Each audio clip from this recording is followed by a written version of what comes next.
नमस्ते। महाभाष्ये तृतीये आन्यगे वृद्धिरादैज् इति सूत्रार्थप्रतिपादने प्रथमं कुत्तविचारः वर्तते।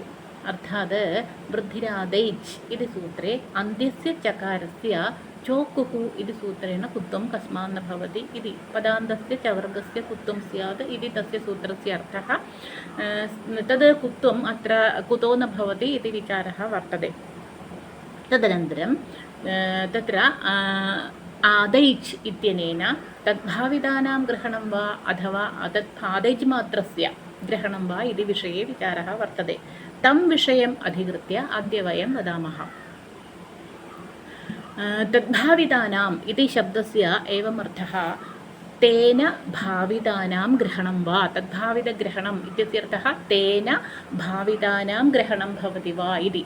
तेन इत्यनेन वृद्धिशब्देन भावितानां विहितानां वृद्धिः इति शब्देन विहितानाम् आकार ऐकार औकारादीनां वृद्धिः इति संज्ञा इति वा अथवा आदैज् मात्रस्य ग्रहणं वा इति। आदैज् मात्रस्य इत्युक्ते लोके ये ये आकार ऐकार औकाराः सन्ति तेषां सर्वेषामपि वृद्धिः इति संज्ञा अस्ति वा इति अस्य प्रश्नस्य आशयः। तत्र पक्षद्वयेपि दोषाः उपस्थाप्यन्ते। तदनन्तरम् आदैज् मात्रग्रहणपक्षे तत्र उक्तानां दोषाणां तत्र समाधानमपि कर्तुं शक्यते इति सः पक्षः स्वीक्रियते। तत्र प्रथमं तद्भावितग्रहणपक्षे दोषाः उपस्थाप्यन्ते। यथा शालीयः मालीयः इत्यादिषु शब्देषु तत्र शालीयः इति शालाशब्दः शालाशब्दात् वृद्धाच्छः इति सूत्रेण झप्रत्ययः विधीयते। तस्य झप्रत्ययस्य आयनैनीयां घटकजतां प्रत्ययादीनाम् इति सूत्रेण ईय इति आदेशः अपि भवति। एवं तदनन्तरं विभक्त्यादिकार्ये शालीयः इति रूपं भवति। एवं मालाशब्दात् मालीयः इति रूपं भवति। तत्र वृद्धाच्छः इति सूत्रेण विधीयमानः झप्रत्ययः वृद्धसंज्ञा अस्ति चेदेव तत्र झप्रत्ययः कर्तुं शक्यते। वृद्धसंज्ञा तु वृद्धिर्यस्य जामादिस्तद्वृद्धम् इति सूत्रेण विधीयते। तत्र शाला माला शब्दयोः आद्यः आकारः यदि वृद्धम् इति संज्ञा सहितः भवति इति चेदेव तत्र वृद्धाच्छः इति सूत्रेण झप्रत्ययः भवति। किन्तु अत्र शालामालाशब्दयोः आद्यः आकारः तस्य वृद्धिरिति संज्ञा अस्मिन् पक्षे न सिद्ध्यति। यतोहि तत्र आकारः वृद्धिः भवति इति वृद्धिशब्देन न विहितः, येन केनापि सूत्रेण न विहितः। परन्तु तत्र स्वतः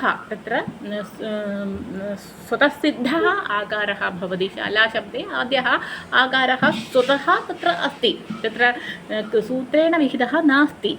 अतः अस्मिन् पक्षे तद्भावितपक्षे शालाशब्दस्य आद्यस्य आकारस्य वृद्धिः इति संज्ञा न सिद्ध्यति। एवं न सिद्ध्यति चेत् वृद्धिर्यस्य जामादिस्तद्वृद्धम् इति सूत्रेण तस्य समुदायस्य वृद्धसंज्ञा अपि न सिद्ध्यति। यदि एवं वृद्धसंज्ञा न सिद्ध्यति तथा च वृद्धाच्छः इति सूत्रेण झप्रत्ययः अपि भवितुं नार्हति। तथा च शालीयः इति रूपं न सिद्ध्यति, मालीयः इति रूपं न सिद्ध्यति इति एकः दोषः तद्भावितपक्षे उपस्थापितः। एवमेव आम्रमयं शालमयम् इत्यादिषु आद्यस्य आकारस्य वृद्धिः इति संज्ञाभावात् नित्यं वृद्धशरदादिभ्यः इति सूत्रेण विधीयमानः मयट् प्रत्ययः न प्राप्नोति पूर्ववदेव। तथा च तत्रापि मयट् प्रत्ययाभावे आम्रमयं शालमयम् इति रूपे न स्यात्। एवं आम्रगुप्तायनिः शालगुप्तायनिः इत्यादिषु उदीजां वृद्धादगोत्राद् इति सूत्रेण तत्र भिन्नप्रत्ययः विधीयते। भिन्नप्रत्ययः अपि वृद्धसंज्ञा सत्त्वे एव भवति।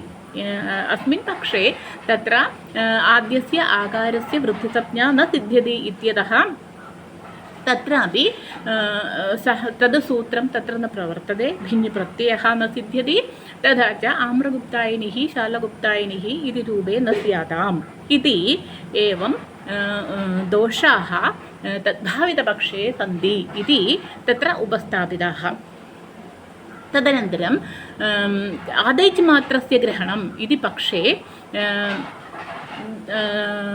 ये दोषाः सन्ति तेषां वर्णनं कृतं